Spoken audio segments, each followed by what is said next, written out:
This is a study guide for the Fitt principle. Every time you see this red check mark in the bottom corner of the screen, pause the video, go back to Moodle, and answer the question that goes along with the information. The question should go in order of the video, so all you should have to do is pause the video and answer the next question. Okay, the Fitt principle stands for, Fitt stands for frequency, intensity, time, and type.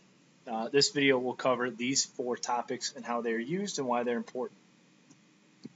Okay, why Fitt? When you exercise, you don't want to just willy-nilly start running or just start doing some push-ups or lifting or whatever it is. You want to have a plan. And what the Fitt principle does is it allows you to make a plan that's specific to your exercise goals. That's why this is very important. You will also, down the road for this class, have to be able to put together an exercise plan using the Fitt principle that targets specific goals for a given person. Okay, F is for frequency. Frequency refers to the number of times that you do a certain exercise. Let's look at it this way. If you were to, let's say, go out and run, just say you decided one day you got up and you ran for an hour, and let's say that was Monday, and then you didn't do anything again for another month. You're not going to see much benefit from that one particular workout. If, on the other hand, you say run for 20 minutes, 5 days, then you're going to see a lot more benefit in your workout. A good rule is you want to exercise 5 days a week, 5 times, whatever it is you're doing, you want to try to do it 5 times. Now, that's a little different depending on if it's an aerobic or an anaerobic, which we'll talk about later. But generally for being in shape, for cardiovascular fitness, we're talking about 5 days a week. You don't want to overdo it. You don't want to be the guy that goes in the weight room and picks up the 100-pound dumbbell and kind of picks it up once and says, oh, yeah, I'm real strong. All right, you want to do the right amount of weight, or you want to run the right amount of speed or the right amount of time, or whatever it might be. Overdoing it can cause you to get injured, and you won't see the benefits of the workout. You don't want to underdo it either. Okay, it doesn't really help you to go out and walk for 5 minutes and then decide that you've exercised that day. It doesn't, playing video games isn't exercise. Even though you're moving your thumbs around a lot or whatever it might be. You want to make sure that your workout meets your goals. So don't overdo it and don't underdo it. Okay, the second thing we're going to take a look at is the second part of the acronym is intensity. I is for intensity. Intensity refers to, how intensely you do the workout. Let's take a look at that. You want to make sure that you warm up. It's very good to do dynamic stretch before you warm up. Dynamic stretch means you're moving and stretching at the same time. Static stretching refers to standing still and just stretching. You increase the odds of injury if you static stretch before you work out, but static stretching is a good thing to do afterwards. Whatever you do, you want to do a warm-up. So even if you decide you're going to run, 3 miles, whether you want it to or not, the first part of that run is going to be a warm-up because you have to put your body in a shape, in a position where it's ready to exercise. And that's how it works. So make sure you warm up. You don't want to be like this guy. All right, you also want to find the right intensity level. If you're going to run, say, do a 400 workout, which means you're going to run around the track once. Once around the track is 400 meters. You want to do that at a pace that you can do, say, 8 reps. Let's say you want to do 8 reps. If you go out for that first rep and you go out way, way, way too fast, and you're running too fast, and then you stop and you decide you're going to do the second rep and you try it again, eventually you're going to wind up like this guy, where you just don't have, your body doesn't have what it needs to do the workout. So from an intensity standpoint, you want to find the right level for you. And again, this goes back to not overdoing it or underdoing it. Here's a good way to tell when you're exercising, doing an aerobic exercise. That means like running or some kind of circuit work or something like that, where you're elevating your heart rate for a certain amount of time. You want to do it in such a way where it'd be difficult for you to talk to somebody, but you could do it, right? So obviously if you're running with somebody, let's say, and you can sit there and talk the way I'm talking right now, very non-stressed, very relaxed, you're probably going too slow. On the other hand, if you're running and you can only get a word out every breath, that's probably too much, right? You want to kind of do it to where it takes some effort, but you could still talk to the person next to you. It's just a good way to assess that if you don't have any heart rate monitor stuff or any of that kind of stuff. Another good way to do it is to build up over time. If you let's say if you want to get stronger, you might decide that you want to do some curls. If you're going to do some curls, start with say a 5-pound dumbbell and do that for 2 or 3 weeks. Then go to 10, then go to 15, and increase along the way. That's the neat thing about the body is it'll respond to the work that you put on it, to the type of intensity that you put on it, the stress you put on it. That's how your muscles work. Is when you lift, you actually tear them down, but they actually grow back not normally, but they grow back stronger. That's basically how muscle building works. So you can make it a point to build up over time. Speaking of time, the first T in the Fitt principle acronym stands for time. Okay, let's take a look at what that means. There's really two kinds of workouts when we're talking about exercise. There's aerobic and anaerobic. Okay, some characteristics of an aerobic workout is done usually for at least 20 minutes. When we talk about aerobic workout, we're talking about our circulatory system and strengthening our heart and lungs and our ability for our body to pump oxygenated blood to the rest of the body. Our heart to pump oxygenated blood to the rest of the body.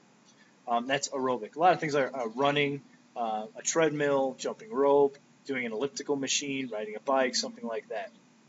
Anaerobic builds muscular strength, and it specifically refers to things where you're trying to build muscle, muscular system type work as opposed to circulatory system. Usually it's not over 7 seconds. Think about this when you lift and you do a rep. I really can't think of a rep you do in any kind of workout with free weights or otherwise where you would do it for longer than 7 seconds. It's usually a second or two or something like that. But you do multiple reps of this, okay? So if you think about let's go back to that curling exercise. You might do 3 reps of 10, but you might only actually exercise for a total of 30 seconds. So it works a little bit differently that way. So aerobic is circulatory. It's meant to help your body, your heart pump blood to the rest of your body. Anaerobic deals with the muscular system, and it's meant to strengthen the muscles of the muscular system. Okay, a lot of people neglect this, but recovery time is just as important. It's going to change your workout, and here's an example of this.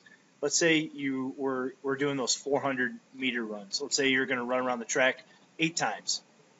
If you went out and just started running around the track 8 times and didn't stop, and you did it at an 80% pace, 80% of what you could do, that'd be a much different workout than if you went out and you ran one 400-meter lap at a time, and then you rested 5 minutes in between each rep.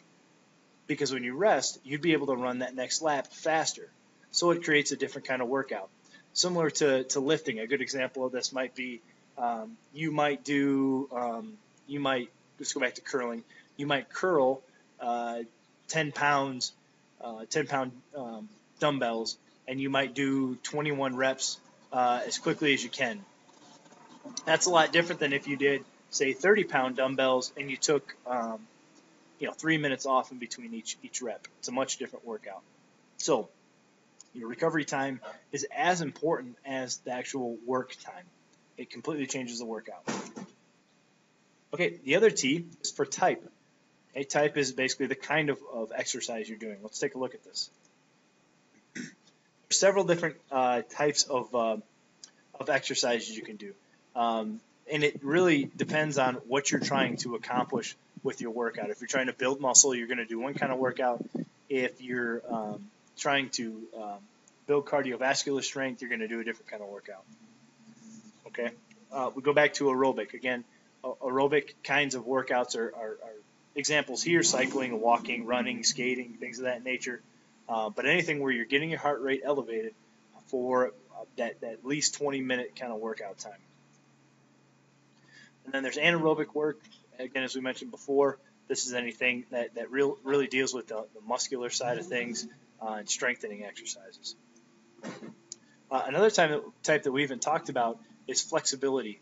Flexibility is very, very important. You can actually be a very good athlete, very strong, but if you don't have flexibility, it's going to limit what you can do um, in an athletic activity, in a sport or an event or whatever it might be. Also, something that's very important to keep in mind when you're talking about flexibility is as you age, and I know you guys are a long ways away from this, but as you age, flexibility is one of the parts uh, of your body that can deteriorate and can actually impact your quality of life. It can affect joints, it can affect your ability to walk, to run, to just move in general. So flexibility is a very important part of exercise, and it should be something that you do as part of an overall good, fit principle routine. Examples of this can just be general stretching, like we talked about before. It can be static stretching, or it can be dynamic stretching. Something that's become really popular recently is yoga. Yoga is a great way to also to stretch and also strengthen your body as well.